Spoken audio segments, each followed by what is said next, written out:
What's up, YouTube family? I hope everyone is doing well today. I want to give you another economic stimulus update for Wednesday, July the 15th. This is tax day. If you haven't filed your taxes, this is the deadline to do so. You can file for an extension, but it's preferable if you go ahead and do it now because of the interest rate the government is going to pay you in the lag time it takes them to pay you your refund. Very important to do that. I also want to talk to you today about a few other things, the upcoming stimulus checks that may be coming out, who's going to be receiving those, what's going to be in the next stimulus bill as regards to infrastructure, regards to individual payments, and what is happening with unemployment, the additional $600 that we're getting every month for those of us that are unemployed from the federal aid. I'm going to speak to you about all of that coming up next.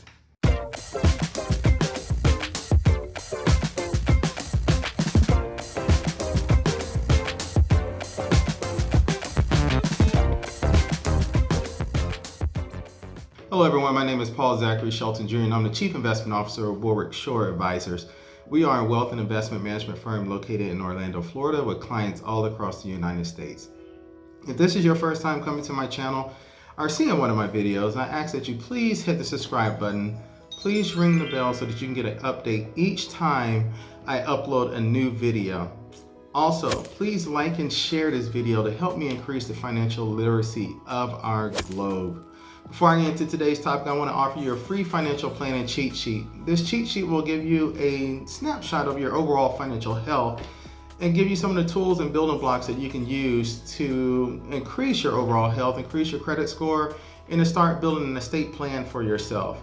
I'll also throw in a free asset allocation that you can currently use right now in today's investment landscape. So if you're interested in that, leave a comment below with your email address or send me an email to the email address listed in the description of this video and I will reply to you with that. It is completely free. There's no obligation for it or anything of that nature.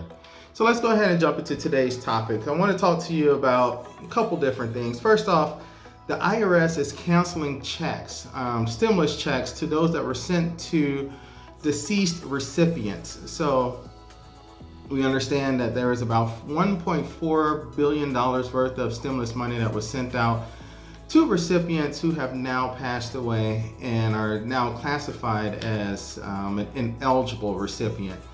Now, there is a fine line there because there are some situations and there are some cases where a recipient may have passed away, but you can still retain and keep that money. And that typically is in a scenario when the stimulus check was sent before the decedent died, but received after death. Other than that, if you received a stimulus check for someone that passed away, a loved one, a spouse, or a family member, it is imperative that you return that check. I talked about the process before with signing a check or return it back to the IRS. And also, if you've already cashed it, you can write a new check or send a money order with the explanation as to what happened and send it back.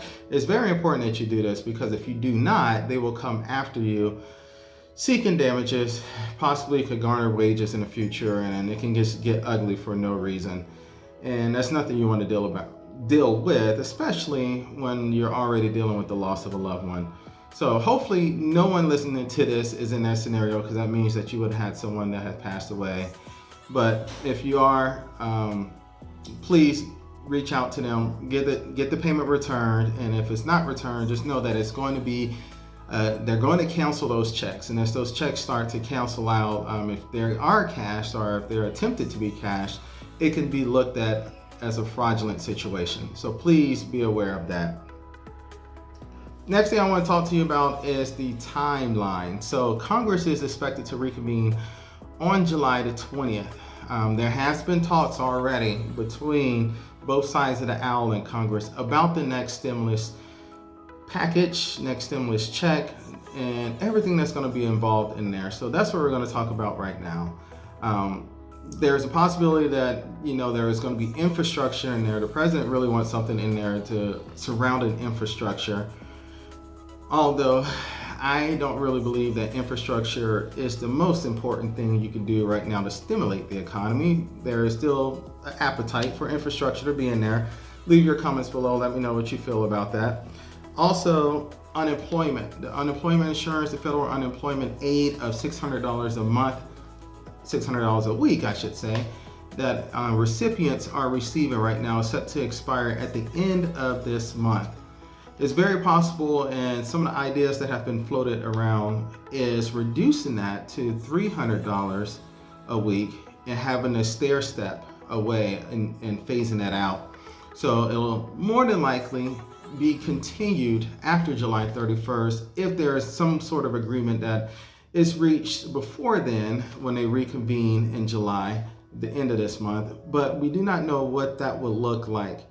If it is the $300, if it is phased out, and how long it's going to be phased out, whether it's going to be throughout the end of this year, or if it's going to be phased out over the course of 3 months, and then again in 3 months, and then again in 3 months, maybe a stair steps down by 50%, so it goes from 600 to 300, or doubles down and cuts it in half, and so on and so on. So stay tuned. I'll provide you more updates on that as they come across.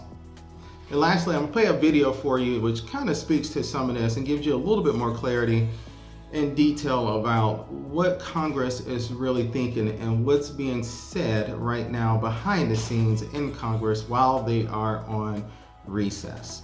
Discussions are ongoing right now with legislators on both sides of the aisle, and they're trying to iron out details of what phase 4 now of coronavirus aid would look like. Charlie Gasparino with more. As we know, Charlie, the end of July, the extra money that's going to unemployment benefits is going to disappear. Right, and there's a lot of movement to make this happen. Despite you see a lot of posturing right now between Pelosi, McConnell, Nancy Pelosi, the House Speaker, Mitch McConnell, the Senate Majority Leader, both from different parties, both wanting different things. Lots of posturing, but I want to go through these headlines quick because I do have some breaking news on TikTok, which I want to share with you. I know you had a guest at the top of the hour, but here's the interesting thing, Liz. McConnell, in particular, is facing a lot of pressure from vulnerable GOP members of his own caucus. You can just look at the map, and there are plenty of GOP senators up for re-election who don't look like they're doing too well right now, and the Senate could fall into Democratic hands, particularly if Joe Biden does persist as he is in the polling ahead of Donald Trump. You could have a Democratic sweep. So you have vulnerable GOP senators basically prodding McConnell to do something before the end of the year. And it looks like, despite the posturing, at least my lobbyist sources who deal with both sides of the aisle, speaking with these people, they say there's going to be a compromise, a lot of room for compromise. There will be a phase out of the additional federal unemployment aid. That's that $600 check on top of the federal unemployment insurance. That's kind of like where they see the compromise going. It goes from 6 to 3 or something like that, phasing out over time. So while it's still going to happen, it'll be phased out. Also, a lot of talk from Republicans. Again, they want liability insurance.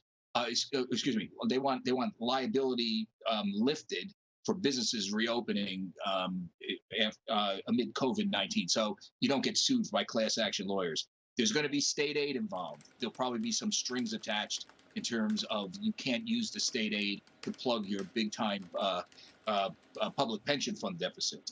Unclear if infrastructure will be in the bill. So there's room for compromise. I just laid out some of the compromises. Nancy Pelosi gets some checks, but it gets phased out. You get liability waivers on the Republican side, and you can see where this thing is going. So leave your comments below. Let me know what your thoughts are about the next economic stimulus package. We all know that Mitch McConnell recently said that it should be cut off at those with an income level of $40,000 and below. Let me know your thoughts on that. Let me know your thoughts on unemployment and any other questions that you may have. Leave them below, and I'll do my best to get to them and try to answer them as quickly as possible. If this is your first time coming to my channel or seeing one of my videos, I ask that you please hit the subscribe button. Please ring the bell so that you get an update each time I upload a new video. And lastly, please like and share this video to help me increase the financial literacy of our globe. Thank you so much and have a great day.